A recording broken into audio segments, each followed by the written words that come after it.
Nereden geliyorsun? Ümit lütfen. Sonra. Arzu, sana bir soru sordum. Nereden geliyorsun dedim. Bana cevap ver. Arzu. Başın kanıyor. Arzu, ne oldu sana? Dur ben bakayım. Bırak. Bırak. Sanki çok umurunda. Yapma böyle Arzu. Ne oldu, anlatsana bana. Evet, seni dinliyorum. Gonca'yı buldum. Aramızda tartışma çıktı. Sonra Asuman'la beraber üstüme saldırdılar. Sen en başında bu işi halledebilseydin bunlar başıma gelmeyecekti. Onlar kadar sen de suçlusun. Yok artık. Ciddi değilsin herhalde, değil mi? Benim şaka yapar gibi bir halim mi var? Gel bana yardım et. Şu kadını ortadan kaldıralım artık. Kaldıralım. Sen gerçekten iflah olmazsın Arzu. İnanamıyorum sana. Ne oldu? Ha? Zamanında senin için her şeyi yaparım diye konuşuyordun. Eğer o kadın hastanedeyken işini bitirseydin, hayatında bir defa korkak gibi davranmasaydın, şu an başka şeyler konuşuyor olacaktık. Ezemedin yılanın başını.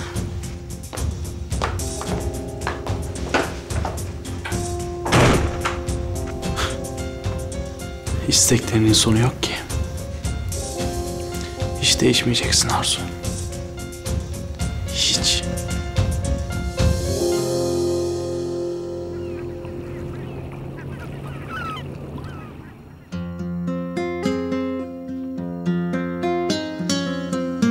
Anne, amcamları beklemeyeceğim mi?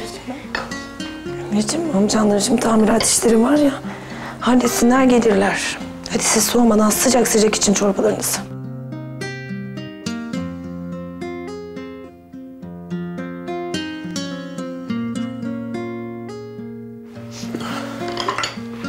Geldiniz mi oğlum?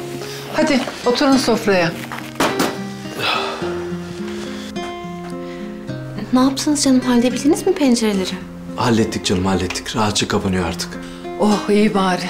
Korktum aradan soğuk girecek diye. tadilat yapılması gereken birkaç yer kaldı. Onları da zamanla yaparız. Tabii, acelesi yok. Bugün yeterince yoruldunuz, elinize sağlık. Hadi buyurun, yemeği soğutmadan yiyin. Ben müsaadenizi istesem ayıp olur mu? Olur mu ama öyle? Yani vallahi kısıtlı imkanlarla böyle bir sofra kurmuşuz, bırakmayız. Ya başka zaman olsa, yani dükkana gitsem iyi olacak. İçimize sinmez böyle. 2 lokma bir şey yemeden bırakmayız. Ali Sultan'ı kırmak olmaz şimdi. Hadi 2 lokma bir şey yiyelim. Benim de saatim geldi zaten, çıkarız. Peki, öyle olsun. Hadi oturun sofraya. Gel Yusuf. Eyvallah.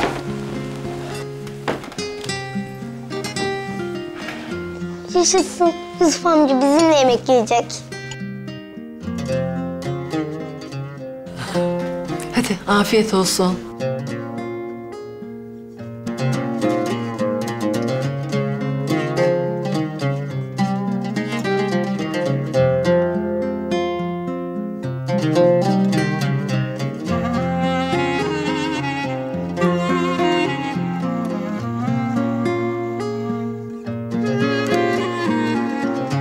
Oğlum bana da bir dilim ekmek verir misin? Tabii anneciğim.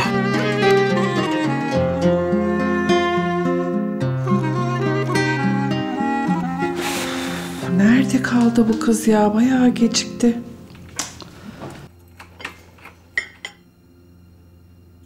Leyla. Benim anne ben. Hoş geldin kızım. Geciktin. Sorma anne, kurs çıkışı kızlar esir etti. Hayırdır, niye? Bugün onlara yeni bir boyama tekniği öğrettim. Bütün gün soru sorup durdular. Ay yormasınlar benim kızımı. Ah canım benim. Başka? Başka ne olacaktı ki? Bu kadar. Canını sıkan falan bir şey olmadı bugün değil mi? Yo, gayet iyiyim. Sadece yorgunum biraz. Kızlar bayağı yordu bugün. Yok o boyayı mı kullanalım, yok bu fırçayı mı kullanalım, ona vernik sürülür mü falan. Hadi acıkmışsındır, hadi gel. Tamam anneciğim, sen hazırla geliyorum. Tamam.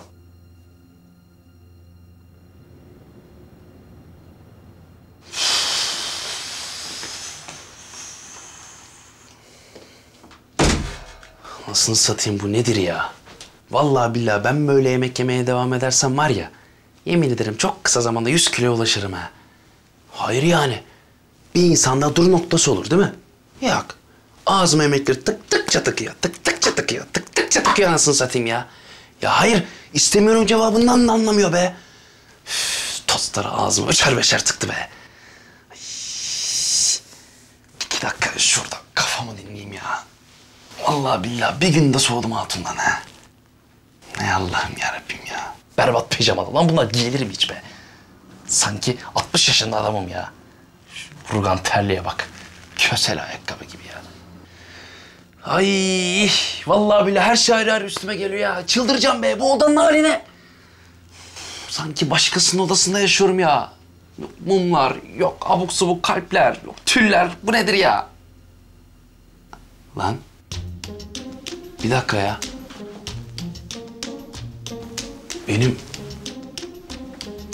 bu duvarlarda posterim vardı ya.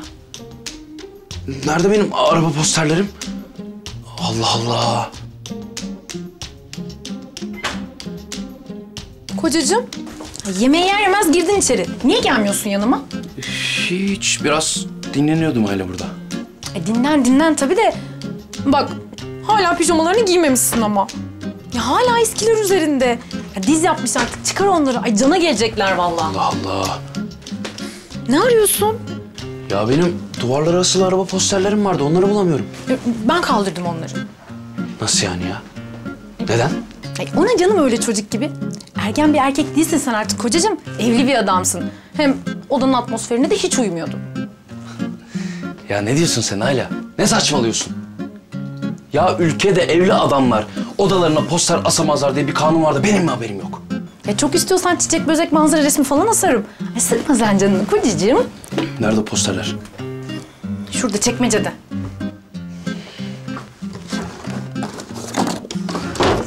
Ne yapıyorsun? Ne yapıyor gibi görünüyorum Ayla? Bu posterleri tekrardan eski yerlerine asacağım. Ya asma Murat, ne olursun asma. Ya Allah aşkına bir bak, hiç yeni evli çiftin odasına uygun mu? Ayla, bence bu posterler Yeni evli bir çiftin evine gayet de uygun. Ben şimdi bu posterleri alacağım, tekrardan eski yerine asacağım. Sen de ne olursa olsun bu posterlere dokunmayacaksın, anlaşıldı mı? Tamam o zaman. Sen de bunu giyeceksin ama. Tamam mı? Hadi kırma karıcığını ne olur. Giyin de gecemi aydınlat. Hı? Tamam, anlaştık. Peki. Ay kocişim benim. Beni kıracaksın da kafanı kırarsın sen bilmem mi? Rugan terliklerini de al. Ya yok artık be Ayla. Şu terliklerin tipine bak, gözünü seveyim. Bildiğin baba terliği bunlar ya. Ben giyemem öyle bir şey. Yalan mı? Sen de baba olacaksın zaten.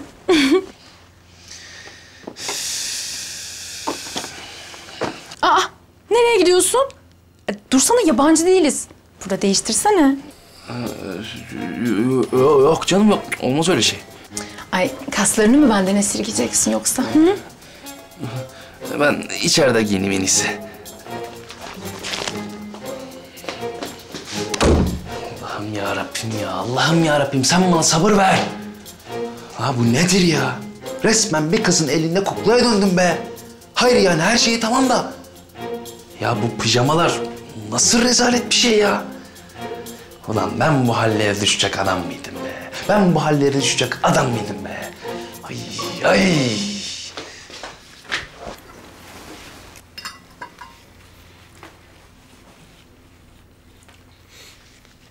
Ellerinize sağlık. Her şey çok güzel olmuş. Afiyet olsun oğlum. O zaman birer yorgunluk kahvesi içeriz değil mi?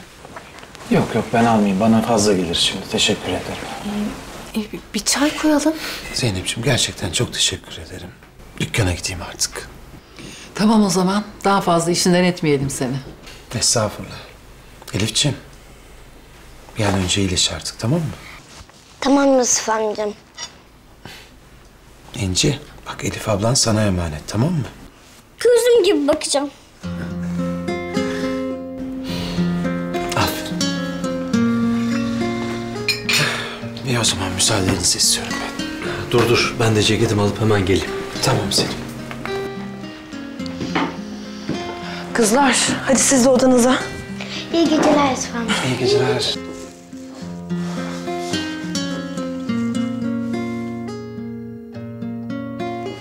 Hayatım, bunu mu arıyordun? Evet. Ama daha çok bu montu uzatan ellerini. Çünkü bu eller her şeyden daha çok ısıtıyor içimi. Benim içimde bu sözlerine sıcacık tertemiz yüreğini ısıtıyor.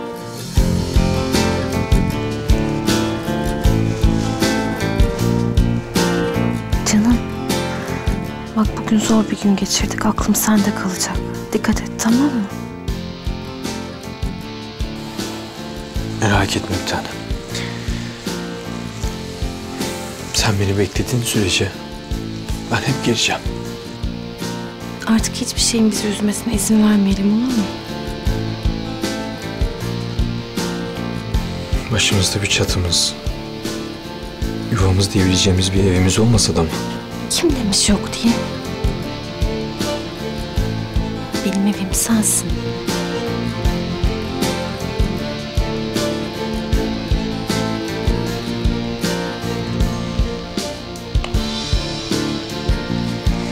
Hadi bekletmeyelim Yusuf abi.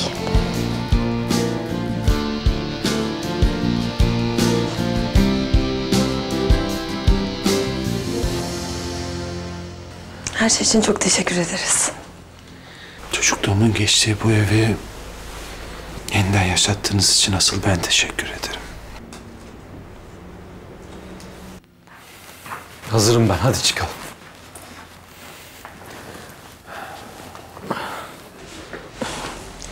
Canım dikkatli git, olur mu? Tamam bir tanem. Hadi görüşürüz. Ablacığım görüşürüz. Görüşürüz canım. İyi akşamlar.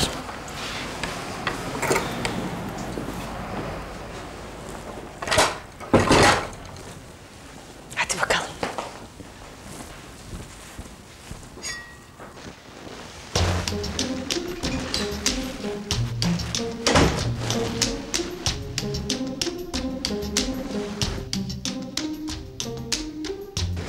Ya bu nasıl bir rezilliktir ya? Bu nasıl bir çirkinliktir ya? Hayır yani. Sanki İngiliz asilzadesiyim anasını satayım. Ulan üst desen ayı bir rahatsız. Bu ayağındaki saçma sapan terlikler desen zaten ayağında durmuyor. Vıcık vıcık vıcık kayık kayık duruyor. Ay, vallahi billahi bıktım bezdim ya. Neyse oğlum Murat. Yine bindik bir alamete. Gidiyoruz kıyamete. Haydi bakalım. Güzelsin, güzelsin. Ay değil mi bebiş? Annecik çok şahane bir kadın. Şahane.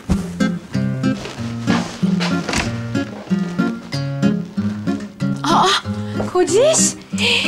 Ne kadar güzel durmuş üzerinde. Ay, filinta gibi olmuşsun. Cuk diye oturmuş. Bırak Allah aşkına Ayla. Resmen şebeğe döndüm ya. Bu nedir? Ay, o ne demek öyle? Bir daha öyle konuşmak yok. Ya Ayla, böyle bir şey ne gerek vardı ki? Sanki saraylarda oturuyoruz. Ya ben ne güzel, kendi pijamalarımla mutluydum. Bu nasıl bir kepazeliktir ya? Ay, o eskilerle de hiç çekici değildin ama. Koca koca diz izleriyle. Ay. Ya kusura bakma ama Ayla, ben de bu rugan terliklerle hiç mutlu değilim ya. Ya bu nedir ya? Bildiğin saçma sapan bir şey bu ya. Alışırsın, alışırsın kocişim. Bak ben daha seni nelere alıştıracağım. Ayla, Allah aşkına bana şöyle kociş mociş demeyi de bir bırak, gözünü seveyim. Hayırdır? Posterleri de asmaya başlamamışsın. Neyse, anlaşıldı.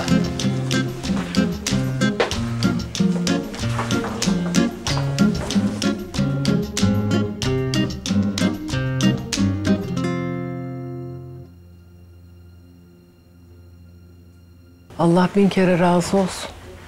Yusuf Bey oğlum olmasa nereye giderdik, ne yapardık? Öyle vallahi. Yani bu devirde kim kime yapar böyle iyiliği? Bizim için koca evi açtı adam.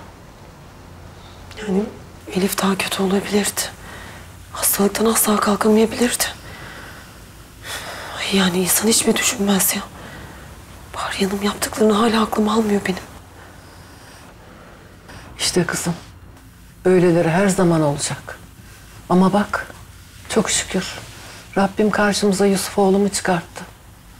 Dünya onun gibi iyi yürekli insanların yüzü su hürmetine dönüyor.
Ya Zeynep, Selim yetişecek mi? Ona göre daha çok yumurta kırayım.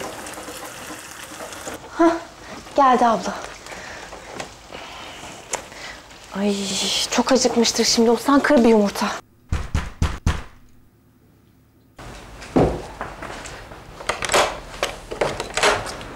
Canım hoş geldin. Hoş bulduk. Nasıl geçti günün? Ay kıyamam. Gözlerinden uyku akıyor. Çok mu yoruldun? Yorulmak değil de biraz uykum var. Marketten gelirken bir şeyler aldım bir tane. Tamam canım sağ ol. Hadi sen çık odaya da dinlen güzelce. Ben kahvaltı hazır olunca çağırırım seni. Tamam canım. Çocuklar uyanmadı mı? Yok daha uyanmadılar.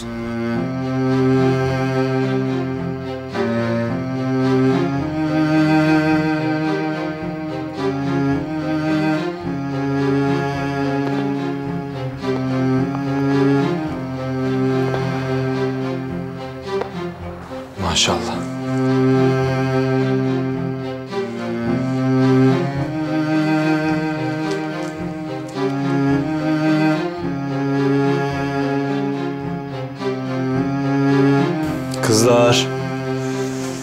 Kızlar. Hadi. Kalkın bakalım. Şeker perisi gelmiş. Hadi. Uyanın bakayım.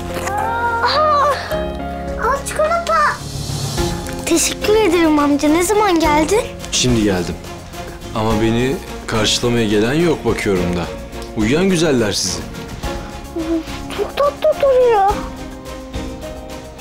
Acaba bir daha gelir mi şeker perisi? Bilmem. Eğer kahvaltıdan önce yemezseniz belki gelebilir.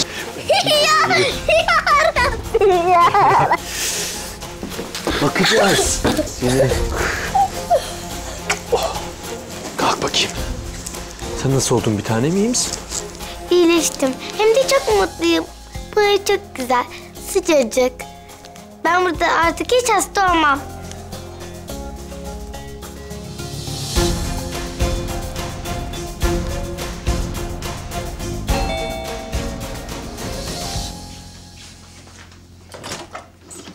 Aa, sen miydin Hülya? Hoş geldin. Hoş bulduk şekerim. Ne yaptın ya? Merak ettim. Söyledin mi Leyla'ya? Ay söyleyemedim, daha geç. Aman tamam.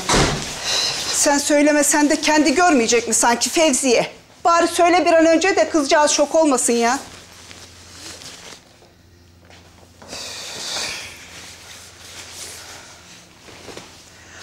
Ay ne yapacağımı, ne diyeceğimi şaşırdım vallahi. Kolay değil tabii canım yani. Hoş geldin Hülya teyze. Hoş bulduk kızım.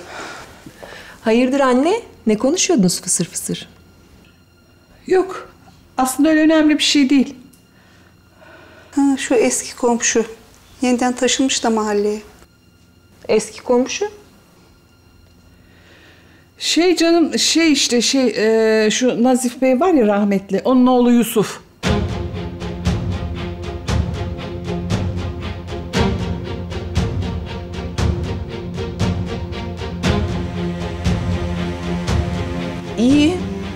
İyi olmuş, güzel olmuş.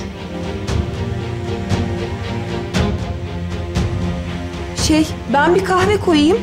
Kahve içelim o zaman. Tamam kızım.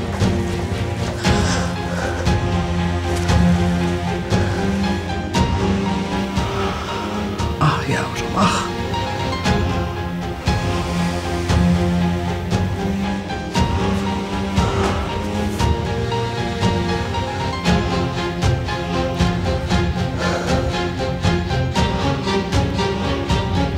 Demek dönmüş.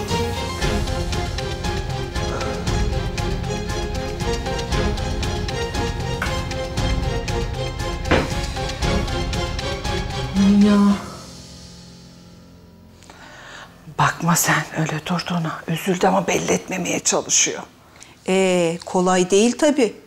Bunca zamandan sonra nereden çıkıp geldi bu çocuk? Benim kızcağızım onun sevdasından kimseye hedeyip evlenmedi bile. Sen biliyorsun Hülya. Bilmez miyim Fevziye ya? Üf. Hadi göz görmezken katlanıyordu en azından. Şimdi aynı mahallede dip dibe nasıl olacak bu iş? Vallahi bilemedim ki. Hem yalnız da olsa iyi ha. Bir de karısı var yanında. Yeniden mi evlenmiş?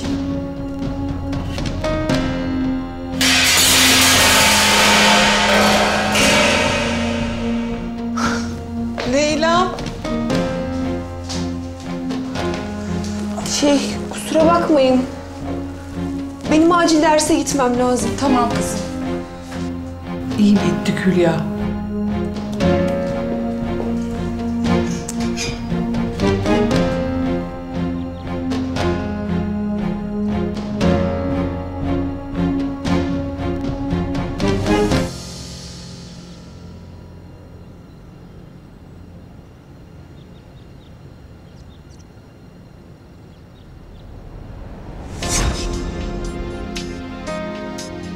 Yusuf.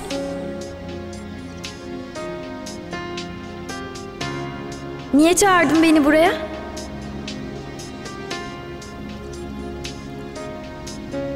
Okudun mu? Evet. Peki notu? Hı. O yüzden konuşmak istemiştim zaten seninle. Buyur otur.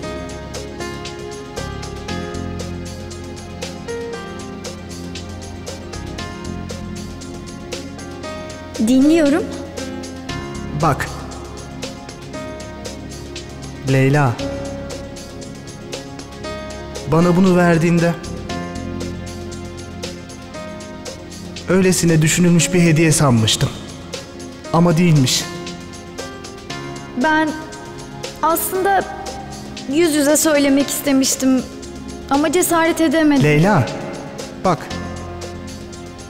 Bunlar çok güzel duygular. Sevmek, sevilmek. Ama bizim aramızda senin düşündüğün gibi bir şey olamaz. Bu doğru olmaz. Ne? Neden? Bak Leyla, sen çok iyi bir kızsın. Ben de seni seviyorum ama öyle değil. Sen benim kardeşimsin.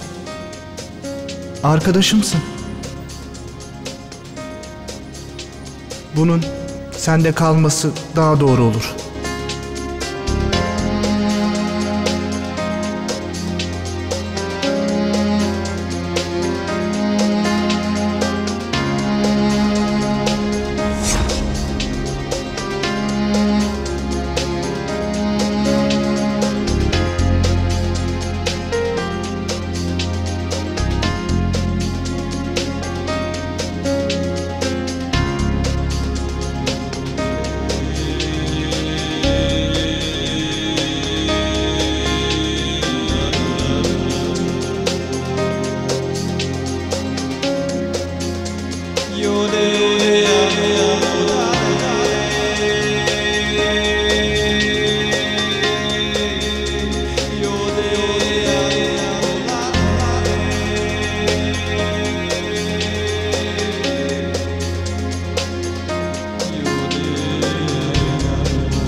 Döndün demek Yusuf.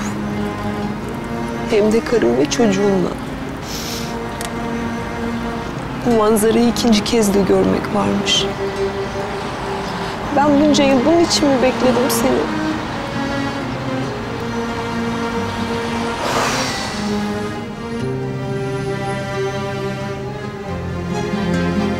İyi ki geldin Yusuf amca. Biz de kahvaltı yapıyorduk. Afiyet olsun Elifciğim. Nasıl oldun? Daha iyi misin? İyileştim. Ama azıcık öksürüğüm kaldı. Hoş geldin Yusuf oğlum. Hoş bulduk Aliye Hanım. Hiç rahatsız olmasaydınız keşke. Buyurun oturun lütfen. Estağfurullah. Buyur sen de kahvaltıya. Buyurun siz de. Ben kahvaltı yaptım. Çok teşekkür ederim. Size afiyet olsun. Dün fark ettim. Menteşeler epey bir gevşemiş, kapı kulpları da. Gelip değiştireyim istedim. Zahmet etmeseydiniz. Selim yapacaktı onları.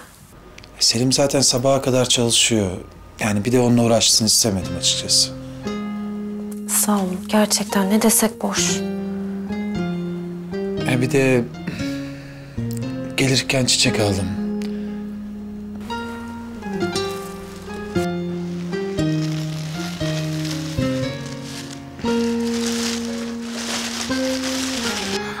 Çiçek!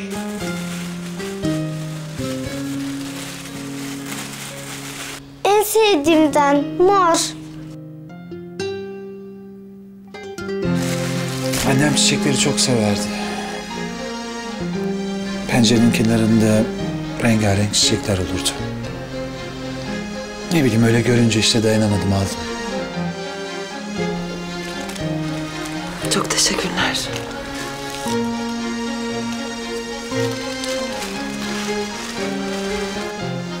Çiçekler evin ruhudur derler. Eğer evin içinde bir çiçek açtıysa huzur da mutluluk da her daim oradadır.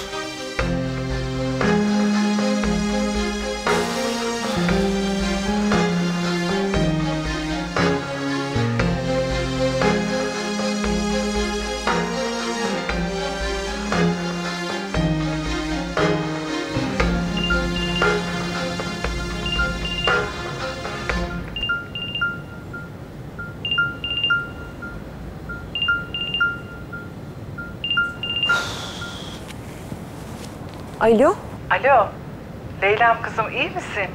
Öyle apar topar çıkınca evden merak ettim. Yo iyiyim. Yavrum, Yusuf'un geri dönmesini kafana takmıyorsun değil mi? Yok canım niye takayım ki? Hem eski mevzu geçti gitti bitti yani. Aman diyeyim kızım ne olur.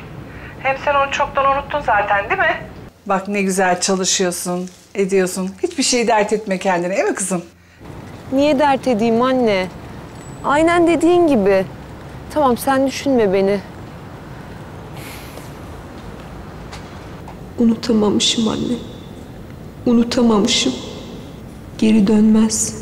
Bir daha görmem diyordum. Alıştım sanıyordum ama hiç öyle değilmiş. Hiç.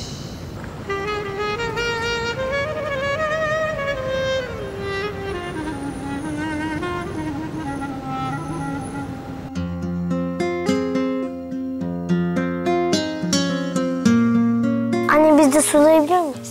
Tabii kızım. Ben de sulamak istiyorum, ben de. Renk çok güzel değil mi Elif abla? Evet, mor. Çok güzel gerçekten. Melek teyze ondan sonra pembesini de alır mıyız? Hem yalnız kalmaz. Alırız tabii ki de. Ne güzel, bugün hepimiz evdeyiz. Anne işe gitmeyeceksin değil mi? Anneciğim, akşama gideceğim ben işe. Ama o zaman hava kararmış olur. Nasıl gideceksin ki? Merak etme kuzum. Hemen dolmuşta gider gelirim ben. Melek, kızım. Efendim anne? Kızım, bu gece mesaileri ne kadar sürecek? Anne, hiç bilmiyorum ki. Yani bu aralar çok yoğunuz biliyorsun. Kızım öyle de gece gece gidiyorsun. Hiç içime sinmiyor benim. Daha mahalleye de tam alışmadık. Ya sokakta başına bir fenalık gelirse? Allah korusun. Anneciğim, hiçbir şeycik olmaz. Sen meraklanma. Böyle kötü şeyler getirme aklına. Yavrum nasıl düşünmeyeyim? Selim taksiye çıkınca gözüme uyku girmiyor. Şimdi de sen. Anne bir süre böyle olacak. Ya ne yapalım şimdi?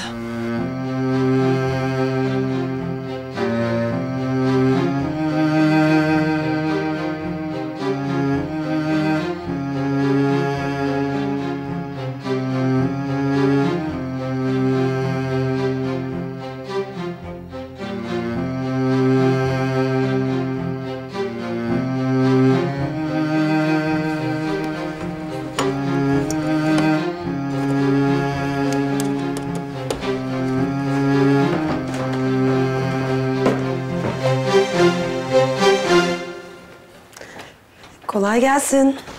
Teşekkür ederim, sağ olun.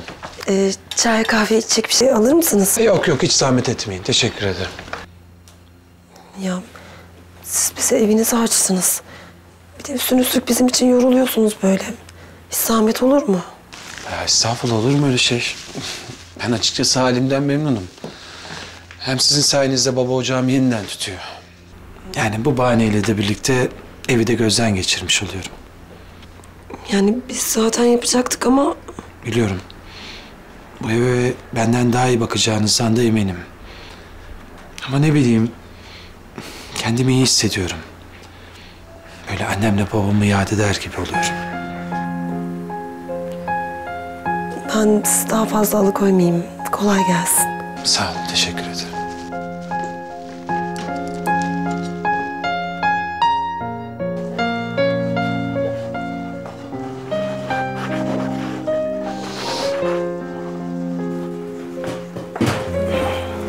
Abla bırak sen hiç bulaştırmayın. Ben hallediyorum. Zeynep sen Selim'i uyandırmayacak mıydın? Biraz daha uyusun. Yani belli etmemeye çalışıyor ama çok yoruluyor. Kolay mı sabaha kadar direksiyon sallamak?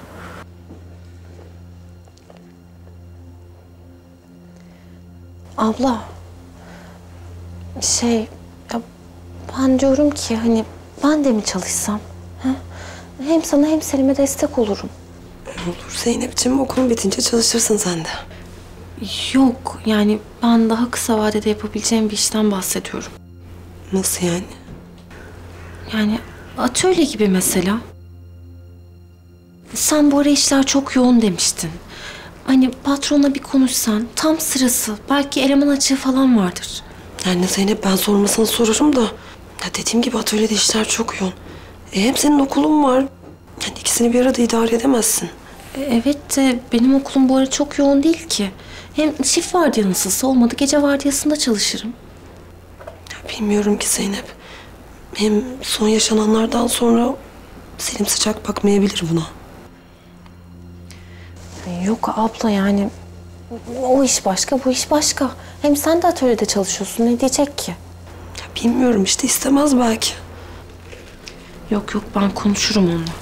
Yani böyle boş boş durmak zoruma gidiyor abla, kötü hissediyorum kendimi. Tamam, ben konuşayım o zaman Cevahir Bey'le. Bakalım ne diyecek. İnşallah kabul eder. İnşallah. Ama bak sen Selim'le mutlaka konuş. Ya kendi başımıza iş yapmayalım sonra. Son yaşananları da unutma.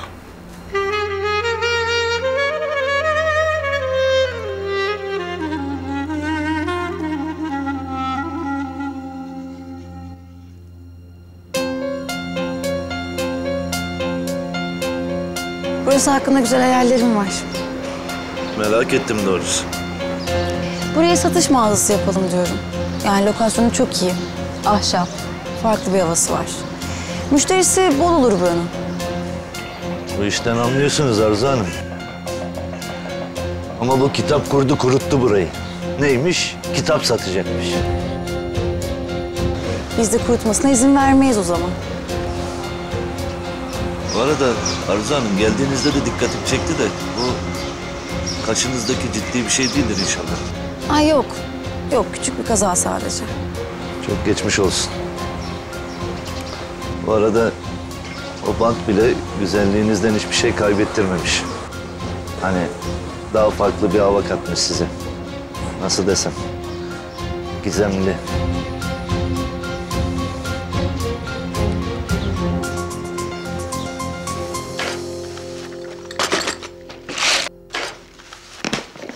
Evet. Pardon. Hallettiniz sanırım değil mi? Evet. Eskisi gibi oldu. Ellerinize sağlık. Oldu, ben artık izninizi isteyeyim. Günaydın diyeceğim ama öğlen olmuş neredeyse. Ya Zeynep seni uyandırmaya kıyamadı. Ama kahvaltın hazır. Yani ısıtırız tekrardan. Tamam abla, ben yerim. Yusuf, hayırdır, bunlar ne? Kapıları bir tamir edeyim dedim. Yani zor kapanıyordu ya. Ne gerek vardı, ben hallederdim. Yani ufak bir şeydi, önemli değil. Tamam, sağ ol.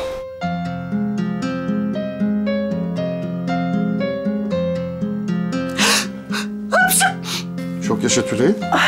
Ay sağ ol Veysel.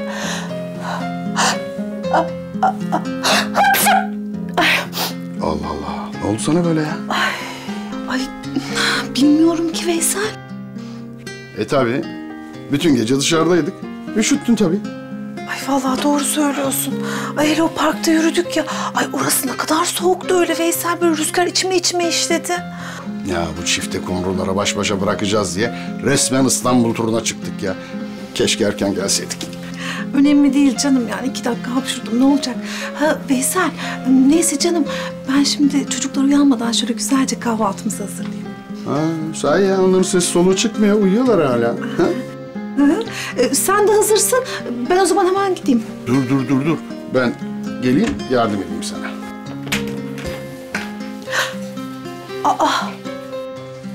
Ana, sofra kurulmuş. Uyandınız mı? Günaydın. Ay parmak ucunda yürüdüm ama rahatsız etmedim inşallah. Yok kızım yok. Ne rahatsızı? Biz senin sesini hiç duymadık ki. Ben de gelip kapınızı tıklatacaktım. Masadakiler soğumasın, oturup yiyelim diye. Aylacığım ben de kahvaltıyı hazırlayayım demiştim ama... Ama hiçbir şeye gerek kalmadı. Sen döktürmüşsün kızım ya. Ya biz niye sessiz, böyle kısık sesle konuşuyoruz? Şşt! Ya kocacığım uyanmasın diye Veysel babacığım. Aman kızım ya, dert ettiğin şeye bak. Ya bizim armudun var ya, kulağının dibinde davul çalsan o sağ lobundan soluna döner. O derece yani. Veysel babacığım, aperatif olaraktan. Afiyet olsun. Ay, Tülay ablacığım. Yok sağ ol Aylacığım, ben sofrada yerim. Vallahi mis gibi olmuş. Mis, çıtır çıtır. Ay daha neler var neler. Bir görseniz siz geçin oturun. Ben hemen omletlere bakıp geliyorum. Ne?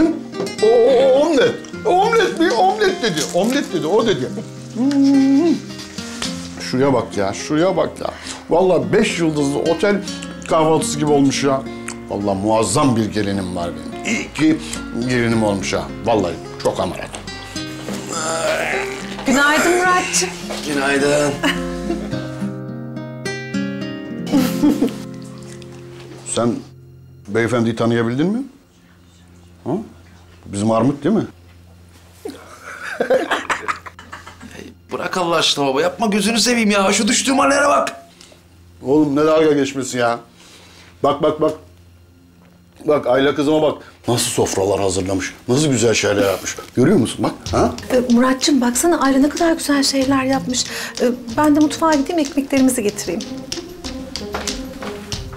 Şşt lan Armut. Sen var ya, kedi oğlu öyle bir fare tuttun ki yani. Vallahi bravo. Aferin lan sana. Ne? Oğlum bu kız var ya, senin tahtını da yapar, bahtını da. Hatta yapmaya başlamış bile. Üstün başın adama benzemiş ya. Ana! Ana! Yapışın. Yuh be baba ya. Ya ayıp ya. Şu tipine bak ya. Geçer yüzüme, acısı kalır gözlerimde. Gurur yakar, içim kor olsa da dilim susar sözlerimle. Dağıtır ayırır bizi kader, uzak bana yasaklı yüzün. Çoğalıp büyüyor içimde keder, ellerimde bir çare hüzün. Tükenip bitiyor dilimde son